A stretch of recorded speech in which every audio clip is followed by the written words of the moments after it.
Ah, c'est bien mieux, ouais. Donc, Julien Lambert, donc moi, je vais vous parler du coup rapidement de ma formation. Donc, j'ai commencé avec un IUT mesure physique à l'Université du Maine, donc au Mans. Donc, c'était en 2 ans. Suite à ça, du coup, j'ai pas mal aimé tout ce qui était physique, tout ce qui était mesure. Et j'ai enchaîné du coup sur une licence physique-chimie à l'Université d'Angers.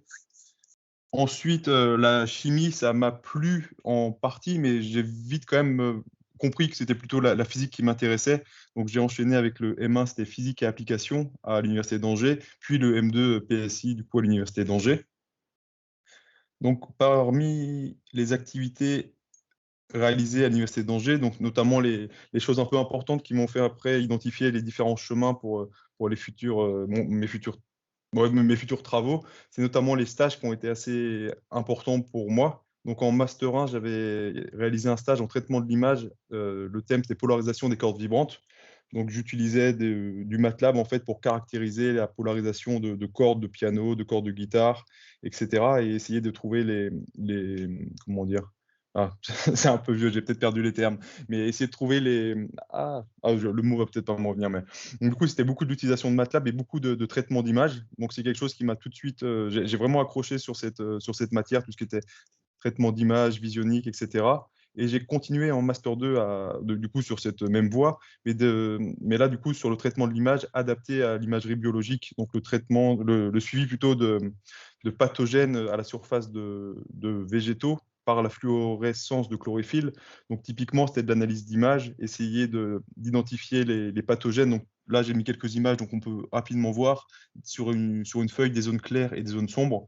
Donc, le but, en fait, c'était d'utiliser des logiciels comme MATLAB pour essayer de caractériser ces tâches. Donc, des fois, elles sont dispersées, des fois, c'était une grosse tâche qui avait tendance à évoluer au fil du temps. Donc, c'était réussir à faire cette caractérisation donc, en utilisant MATLAB, donc en essayant d'identifier des régions d'intérêt sur différentes feuilles, faire un suivi sur une semaine, etc. Donc, c'est des choses qui m'ont vraiment plu quand j'étais encore étudiant à l'Université d'Angers. Et une fois ce stage fini, hop là, c'était en 2012, j'ai tout de suite enchaîné, je crois, j'ai dû finir le stage en août et j'ai commencé en septembre. Du coup, mon travail, c'était à Nancy. Donc, c'était à l'Université de Lorraine et notamment à Télécom Nancy. Donc, j'étais ingénieur de recherche. Et j'ai travaillé là, du coup, sur de l'imagerie, mais non plus de l'imagerie végétale, mais de l'imagerie médicale. Donc il y avait un parallèle qui était vraiment qui était immédiat en fait. Du coup, c'était les mêmes technologies qui étaient utilisées sur de l'imagerie médicale pour identifier des régions d'intérêt, pour faire de la segmentation, pour essayer de développer des algorithmes pertinents pour un usage diagnostic. Donc j'ai travaillé du coup à Télécom Nancy dans ce qu'on appelle un Living Lab. Je ne sais pas si Living Lab, ça parle, en fait, ça vous parle, mais en fait, en gros, c'est un espace dans lequel on va se rencontrer des utilisateurs, des chercheurs, des startups qui peuvent avoir des produits, etc. Et dans le but, en fait, de faire mutualiser, en gros, toutes les idées, toutes les compétences et pouvoir, du coup, développer un produit qui est pertinent, car du coup, on va apprendre vraiment des besoins et attentes des utilisateurs pour mettre au point un produit qui correspond vraiment à leurs attentes. Donc, du coup, quand le produit arrive sur le marché, en général, il est très vite adopté parce que ça correspond vraiment à des attentes qui sont décrites et qui sont même caractérisées de manière assez fine. Donc, nous, dans ce Living Lab, en fait, on a travaillé sur de l'imagerie médicale.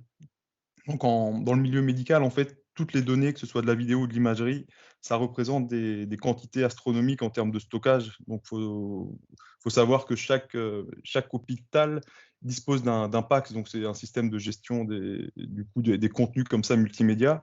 Et d'un point de vue légal, en fait, la totalité de ces données doit être sauvegardée. Je crois que ça va même jusqu'à 20 ans. Ça peut même aller jusqu'à 20 ans. Donc, on a des serveurs de data qui se remplissent à une vitesse vraiment énorme et qui surchargent tous les réseaux. Donc, tous les CHRU ont ces problématiques qui leur survient tôt ou tard. Et nous, un des premiers travaux du coup que j'ai réalisé quand j'étais à Télécom Nancy, ça a été d'essayer d'identifier du coup des paramètres pour pouvoir compresser ces données médicales sans perte de données en fait diagnostiques, que le médecin en fait ne puisse pas voir de différence entre une imagerie médicale compressée et l'imagerie médicale classique. Parce qu'ils ont vraiment des réticences assez importantes. Notamment, actuellement, les médecins veulent bien compresser, mais compresser sans perte. Donc, ils ont des facteurs de 2, 3 au maximum. Donc, ça permet de libérer de l'espace, mais c'est vraiment infime. nous, on a montré en fait du coup qu'on pouvait du coup compresser certaines images, typiquement des IRM jusqu'à 30, sans que le médecin puisse faire la différence entre une image compressée et une image non compressée, et jusqu'à plus de 60 pour des scanners. Donc on a sorti pas mal de publications du coup dans ces 4 ans à Télécom Nancy sur ces sujets-là. Donc c'est des choses qui étaient intéressantes et qui sont vraiment reparties c'était surtout du MATLAB et qui sont vraiment reparties des acquis de PSI, tout ce que j'ai pu apprendre pendant les 2 années de master, vraiment qui a été réutilisé de manière assez efficace dans ces projets-là. J'ai aussi travaillé sur de la vidéo médicale et notamment au travers de projets européens. Donc, on avait des projets de télémédecine quand j'étais à Télécom Nancy. Donc, c'était Hypermed et E3. Donc, c'est des consortiums européens. Donc, il y a plusieurs pays européens qui collaborent à travers des projets collaboratifs pour essayer en fait de lever ce qu'on peut appeler des verrous technologiques ou essayer de mettre en place des solutions qui répondent à une vraie attente, Donc là, on avait par exemple on collaborait avec des Espagnols, des Turcs, des Suédois, on avait des Polonais également, comme ça 5 ou 6 pays européens qui collaborent dans un projet. Et de la même façon, on a montré en fait que là, quand on a commencé ces projets-là, pour pouvoir diffuser de la vidéo médicale dans les congrès de chirurgiens, par exemple, on avait du coup des locations de répéteurs satellites et le médecin louait un répéteur satellite pour plusieurs dizaines de milliers d'euros et du coup s'assurait de pouvoir diffuser son opération en direct à une qualité optimale aux congressistes qui étaient sur place. Nous, le but de ce projet-là, en fait, c'était d'appliquer la compression pour ne plus forcément avoir à utiliser des répéteurs satellites et pouvoir passer du coup de la télémédecine sur les réseaux classiques, donc typiquement sur les box Internet de tout un chacun. Donc, on a montré qu'on pouvait compresser la vidéo médicale jusqu'à 250, 300 fois sans qu'aucun médecin ne puisse faire la différence entre l'image compressée et l'image non compressée. Donc, une fois qu'on avait montré ça, entre 2012 et 2016, on a enchaîné un peu les awards européens. Donc, ces 2 projets-là ont eu pas mal de récompenses. Notamment, c'est l'Eureka Innovation Award qui est décerné c'est tous les 2 ou 3 ans au meilleur projet de recherche parmi plus de 1000 projets. Et c'est décerné tous les 2-3 ans. Et on l'a eu, du coup, ce prix-là, on l'a eu une première fois avec Hypermed et une deuxième fois avec E3, donc avec les 2 projets de télémédecine sur lesquels on était. Donc ça, c'est des réussites qu'on était plutôt fiers d'avoir reçues. Et on a également fait des premiers en termes de retransmission du coup de chirurgie. Par exemple, des doubles transmissions. On a été les premiers au monde à retransmettre à la fois 2 opérations. Par exemple, parmi les cas, il y avait une opération endoscopique qui avait lieu au CHRU de Nancy et une opération cardiaque qui avait lieu à l'école de chirurgie de Nancy. Ces 2 flux étaient envoyés simultanément à plusieurs sites dans lesquels il y avait des médecins qui souhaitaient visualiser. Je ne sais pas si vous voyez ma souris, mais typiquement, là, on était à Espoo, du coup, c'est tout proche de Helsinki, et on avait des médecins qui assistaient à une double transmission. Dans ce cas-là, c'était une chirurgie robotique, donc faite avec les robots d'Avanci, et une chirurgie endoscopique classique. Donc les médecins pouvaient switcher, il y avait une partie en 3D, une partie en 2D, et les médecins pouvaient choisir quelle opération ils suivaient, poser des questions aux médecins, etc. Donc ça a duré pendant 4 ans. Ensuite, j'ai rejoint l'Institut Mines Télécom. Donc l'Institut Mines Télécom, c'est à Saclay également. Donc c'est comme tout à l'heure, on était à peu près dans le même secteur. Et du coup, ça regroupe plusieurs écoles d'ingénieurs au niveau national. Et moi, j'ai travaillé en fait du coup à la DRI, donc la Direction Recherche et Innovation, et dans l'équipe Business Developer, notamment pour les projets en fait santé de l'Institut Mines Télécom. Donc, en fait, ce qu'ils ont apprécié dans mon CV en quelque sorte, c'était vraiment l'aspect tout ce que j'avais pu travailler quand j'étais à Angers, du coup, tout le background un peu technique que je pouvais avoir, et l'aspect aussi gestion de projet que j'avais acquis dans les différentes années que j'ai pu faire à l'université de Lorraine. Donc, du coup, cette complémentarité en fait, a fait que dans cette équipe-là, du coup, moi, j'étais plutôt un peu un profil technique, et j'ai été amené du coup à gérer des projets collaboratifs et aussi à monter des nouveaux projets collaboratifs.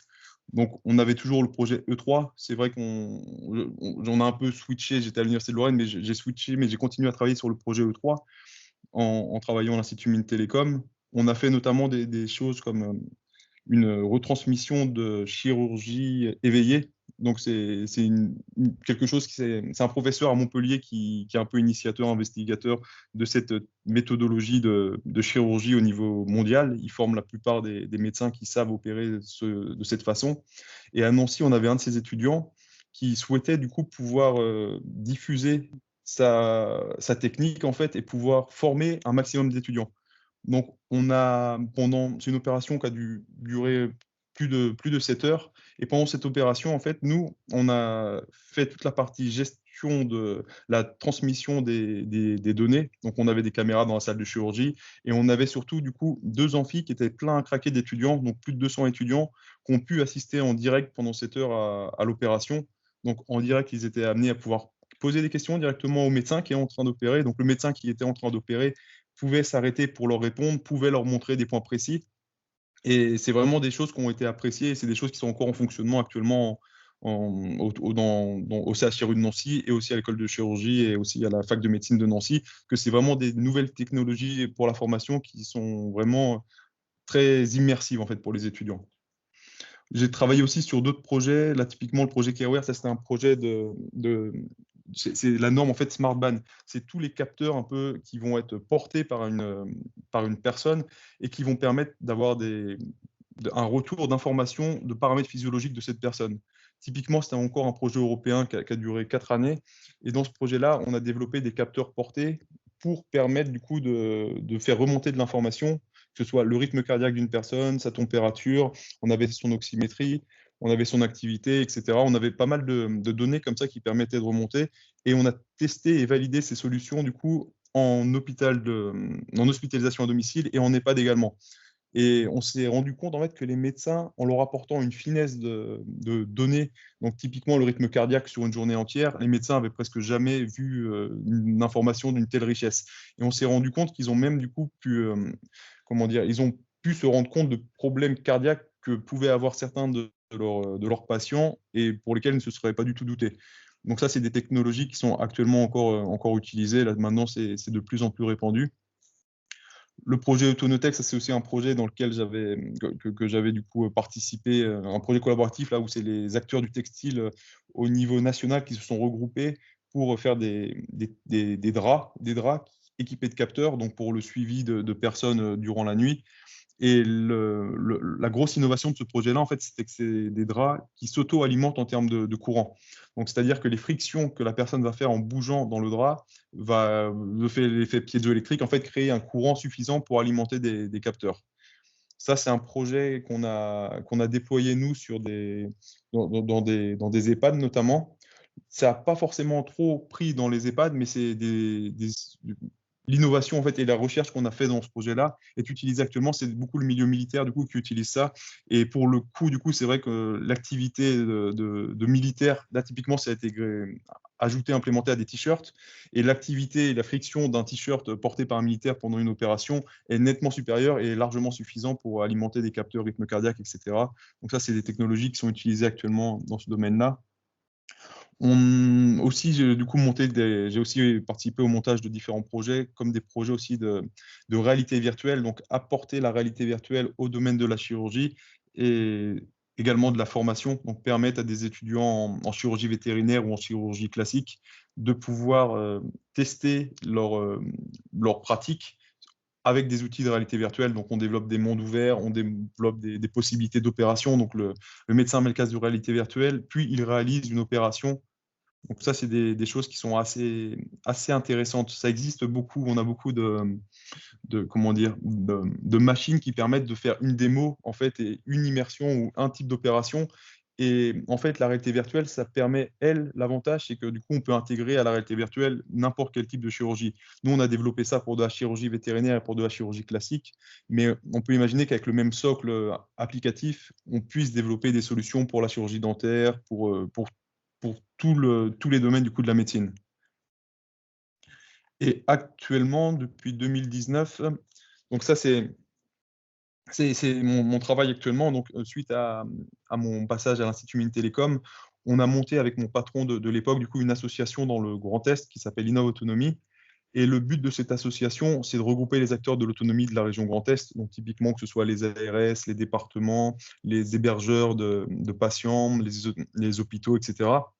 Donc on a une quinzaine de membres et du coup, on essaye du coup de leur apporter de l'innovation médicale et tester pour eux aussi les innovations médicales qui peuvent se faire dans la région Grand Est, au niveau national et toujours aussi au niveau européen. Donc il y a toujours cette partie du coup gestion et montage de projets collaboratifs. On s'implique dans des projets nationaux, des projets aussi européens toujours. On soutient aussi un peu les startups de la région, donc typiquement des startups qui développent des produits à usage médical ou pour faciliter le suivi de personnes. On va du coup pouvoir les accompagner en leur proposant des tests de leurs solutions, en leur émettant du coup des recommandations en fonction des retours des usagers, par exemple. Faire aussi du co-design avec eux, des choses comme ça. Donc c'est toujours l'esprit Living Lab qui est présent et qui permet du coup d'accompagner des startups. Donc, identifier les besoins et attentes des différents professionnels qui font partie des membres de l'association pour essayer de leur apporter des solutions qui correspondent à leurs attentes. Et aussi, du coup, travailler avec des prestataires, parce que c'est que je suis le seul employé de cette association. Donc, je travaille du coup avec beaucoup de prestataires, que ce soit des psychologues, des développeurs, des marketeurs. Donc, c'est beaucoup un aspect aussi beaucoup administratif qui est un peu pesant par moment, mais qui est nécessaire aussi. Donc, voilà pour moi. Ça, oui, peut-être juste pour faire une petite conclusion. Donc, c'est vrai que le master PSI, ça m'a apporté vraiment un bagage technique et sur un domaine assez vaste, même si j'ai pas forcément trop utilisé par la suite tout ce qui était optique et notamment aussi traitement du signal. Traitement de l'image, oui, traitement du signal, j'ai jamais forcément vraiment accroché, donc je l'ai pas forcément utilisé dans le futur. Mais ça m'a été utile dans le montage de projets et dans la gestion de projets, notamment pour pouvoir avoir un peu un œil critique sur des différentes technologies pour pouvoir du coup apporter cette expertise technique dans la gestion de projet. Donc c'est ce profil-là qui m'a été utile vraiment pour la suite.